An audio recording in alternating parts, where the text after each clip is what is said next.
চব আৰম্ভ হৈয়ে গ'ল এতিয়া আজি ফলাফললৈ আৰু বৰ বেছি সময় নাই 2, 3, 4 কোনোবা এটা সময়ত আহিব কিন্তু আমি আশাবাদী আৰু কালিও কৈছোঁ যে আত্মবিশ্বাসী হৈ আছোঁ আমি ফলাফললৈ আশা কৰি আছোঁ আৰু এতিয়া বেলটৰ চাগে কাউণ্টিং চলি আছে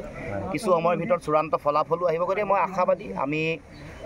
ভাল ফলাফল কৰিব পাৰিম জিকিব পাৰিম ডিব্ৰুগড় ধৈৰ্য ধৰক অকণমান ফলাফললৈ অপেক্ষা কৰক অত্যুৎসাহী কোনো হ'ব নালাগে ফলাফল EVM মেচিনত আছে আৰু ৰিজাল্ট খুব সোনকালে ওলাব 2 বা 3 বজাৰ ভিতৰত ওলাই যাব গতিকে মই আত্মবিশ্বাসী হৈ আছোঁ ৰাইজে জনতা জনাৰ্দনে ভাল ফলাফল দিব আৰু ৰাইজে যিটো ফলাফল দিব এইটোৱেই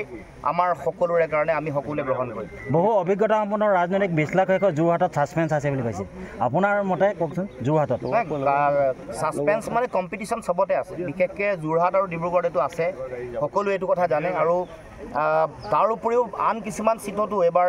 খুব ক্লোজ কণ্টেষ্ট হৈছে থাকিব অসমত বিশেষকৈ গতিকে মই ভাবোঁ যে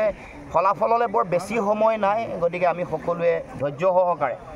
নিৰ্বাচনৰ ফলাফললৈ সকলোৱে অপেক্ষা কৰাটো প্ৰয়োজন বিৰোধীয়ে কিমানখন পাব বুলি ভাবে কিমান পাব এনেও অসমত মই 4খনৰ পৰা 6খন আগৰ পৰা কৈ আছোঁ এইটো আমাৰ ধাৰণা 4 to 6 গতিকে আমি চাওঁ এতিয়া স্পেকুলেশ্যন কৰি লাভ নাই গতিকে আহিয়ে যাব 2-4 ঘণ্টাৰ ভিতৰত